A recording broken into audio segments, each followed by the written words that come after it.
திருவண்ணாமலை அருணாச்சலேஸ்வரர் கோயிலில் பிரம்மோற்சவ விழாவை முன்னிட்டு 63 அடி உயரமுள்ள தங்க கொடிமரத்தில் கொடியேற்றம் வெகு விமர்சையாக நடைபெற்றது. இதுகுறித்து எமது செய்தியாளர் விஜயகுமார் வழங்கும் கூடுதல் தகவல்களை கேட்கலாம். வணக்கம் விஜயகுமார், இது குறித்தான விரிவான தகவல்களை பதிவிடுங்க.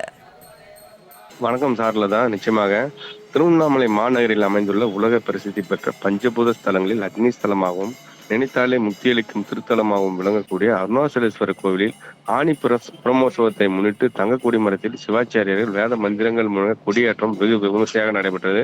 10 நாட்கள் நடைபெறும் ஆணி பிரமோற்சவ விழாவில் ஒவ்வொரு நாளும் காலையும் மாலையும் அம்பாளுடன் சந்திரசேகரர் மற்றும் விநாயகர் தனித்தனி வாகனத்தில் சிறப்பு அலங்காரத்தில் அலங்கரிக்கப்பட்டு கோவிலின் 4 மாட வீதிகளை சுற்றி வந்து பக்தர்களுக்கு காட்சியளிப்பார்கள்.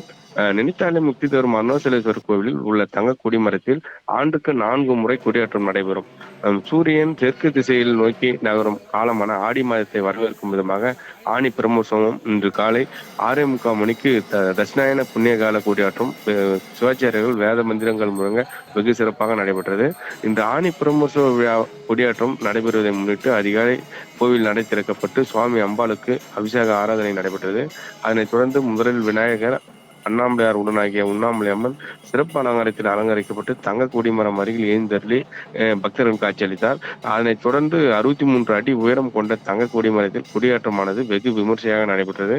ஆணி பிரமோற்சவ விழாவில் ஏராளமான பக்தர்கள் கலந்து கொண்டு சுவாமி தரிசனம் செய்தனர். சார்லதா. விரிவான விவரங்களுக்கு நன்றி விஜயகுமார்.